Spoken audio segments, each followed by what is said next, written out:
Part 2 की शुरुआत में दिखाते हैं जब बुआन अपने रास्ते जा रही होती है तो वैनली उसे देख उसके पीछे आते हुए कहती है कि तुम यूचैन का पीछा क्यों नहीं छोड़ देती, वो तुमसे कभी शादी नहीं करने वाला। लेकिन बुआन तो उसे इग्नोर मारकर जाने लगती है, इसलिए वैनली गुस्से में उसके बच्चों की इंसल्ट कर देती है और यही चीज बुआन से बर्दाश्त नहीं होती और वो जैसे ही उसे थप्पड़ मारने जाती है तो वहाँ अचानक से यूचैन आके उसका हाथ पकड़ लेता है और वैनली उसके सामने भोली बनने का नाटक करने लगती है। लेकिन यहाँ तो यूचैन भी उसे इग्नोर कर बुआन से कहता है क्या तुम्हारा ऑफर अभी भी खुला हुआ है। बुआन कहती है हाँ। तो ये सुनकर तो वैनली को झटका ही लग जाता है। अब जब यूचैन बुआन को वहाँ से ले जाने लगता है तो वैनली चिल्लाती है कि क्या तुम भूल गए, तुम्ही ने कहा था तुम्हें उन बच्चों का बाप नहीं बनना। और यहाँ वो फिर से उसके बच्चों की कुछ बोलकर इंसल्ट करती है। तो इस बार गुस्से में बुआन उसे थप्पड़ मार ही देती है और कहती है कि ये सबक याद रखना और मेरे बच्चों की अब से रिस्पेक्ट करना, वरना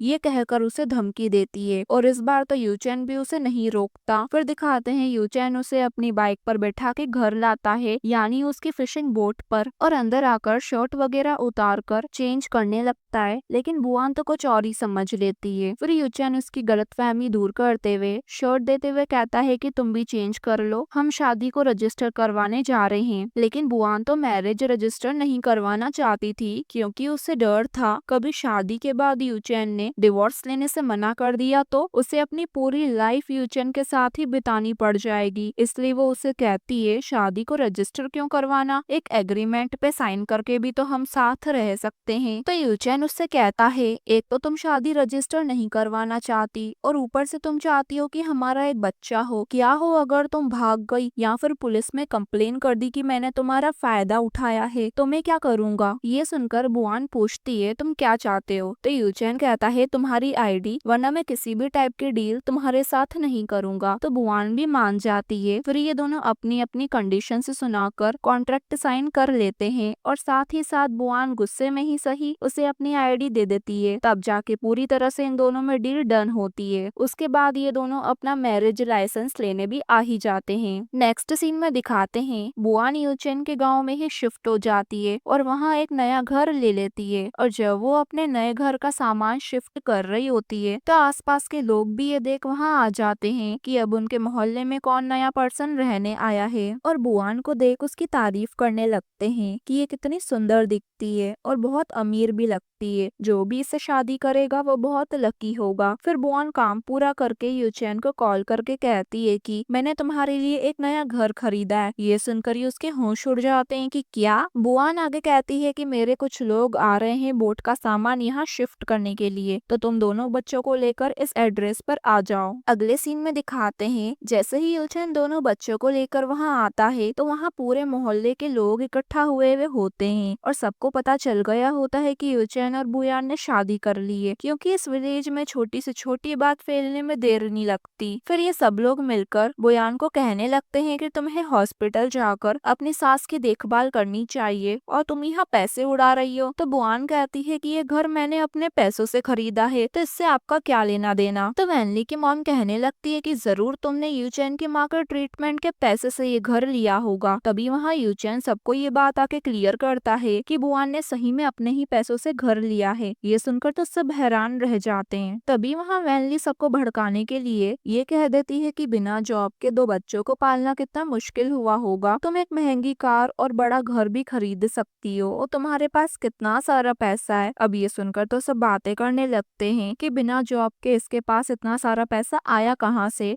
और उसके लिए ऐसी वैसी बातें करने लगते हैं। तो यूचैन सबका मुंह बंद करने के लिए कहता है कि आज से बुआन उसकी वाइफ है और वो सब एक फैमिली है और आज के बाद हमारा आमना सामना तो होता ही रहेगा, इसलिए सब बुआन से अच्छे से पेश आए। उसके बाद बुआन भी सबको बताती है कि वो एक कंपनी चलाती है और उसने ये घर उसकी सास के लिए ही लिया है क्योंकि बोट पर रहना उनके लिए सेफ नहीं होगा। जैसे ही वो हॉस्पिटल से डिस्चार्ज होंगी वो उनके साथ आके रहेंगी। तब जाके सबको लगता है कि उन लोगों ने बुआन बुआन को गलत समझ लिया। उसके बाद बुआन उन्हें धमकी देती है कि अगर आज के बाद किसी ने भी उसके साथ ऐसा बर्ताव करा तो वो पुलिस को कॉल करेगी। इसलिए सब अब शांति से वहाँ से चले जाते हैं। अगले सीन में दिखाते हैं जब बुआन अपनी चोट पर दवाई लगा रही होती है तो यूचेन वहाँ आके उसकी दवाई लगाने में मदद करता है और उसे थैंक्स कहता है एक अच्छा घर खरीदने के लिए, और साथ ही कहता है कि मैं इस घर के पैसे जल्दी ही दे दूंगा। तो बुआन कहती है दरअसल मैंने ये घर बच्चों के लिए खरीदा है, ना कि तुम्हारे लिए। ये सुनकर यूचेन उससे कुछ नहीं कहता और बल्कि समझाता है कि आगे से मोहल्ले वालों के साथ ऐसे झगड़ा मत करना, नहीं तो तुम मुसीबत में पड़ जाओगी। बुआन कहती है कि मैं उनसे डरती नहीं हूँ। यूचेन कहता है तुम दोनों बच्चों का ख्याल अकेले रखती हो, तुम्हें पता भी है उनसे लड़ना कितना डेंजरस हो सकता था। तभी हमें फ्लैशबैक में दिखाते हैं जब बुआन प्रेग्नेंट हो गई थी तो उसके डैड ने उसे घर से निकाल दिया था। ये सब सोचकर वो सैड हो जाती है और कहती है कि मैंने 6 सालों में बहुत कुछ फेस करा है,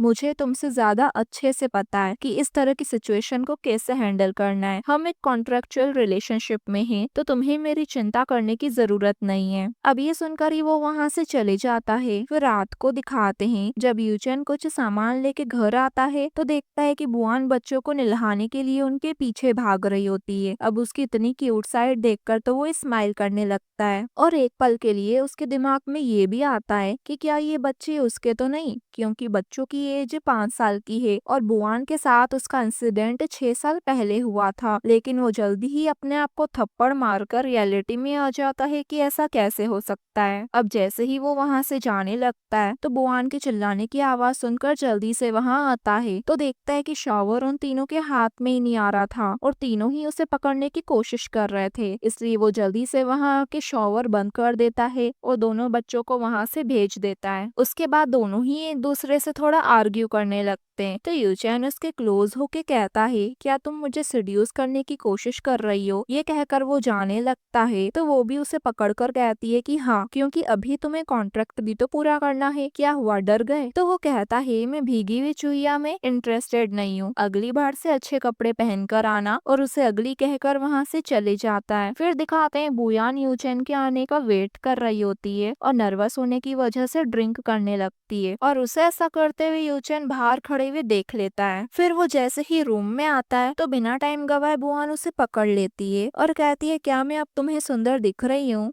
अब जब वो बिना जवाब दिए जाने लगता है तो बुआन उसे जाने भी नहीं देती और बल्कि उसे किस करना शुरू कर देती है और जैसे ही उसकी शर्ट ऊपर करने जाती है तो यूचेन उसका हाथ पकड़ लेता है और कहता है कि तुम ये कैसे शुरू कर सकती हो, और नाटक करने लगता है जैसे वो उसे किस करने वाला हो। लेकिन बुआन तो सचमुच में सीरियस होती है, इसलिए उसे देख यूचेन स्माइल करने लगता है। अब जब उसको पता चलता है कि वो उसके मजे ले रहा है तो वो उसे जबरदस्ती पकड़कर किस कर लेती है, जिससे तो बेचारा शॉक हो जाता है और इसी मोमेंट पर ये पार्ट पूरा होता है गाइस।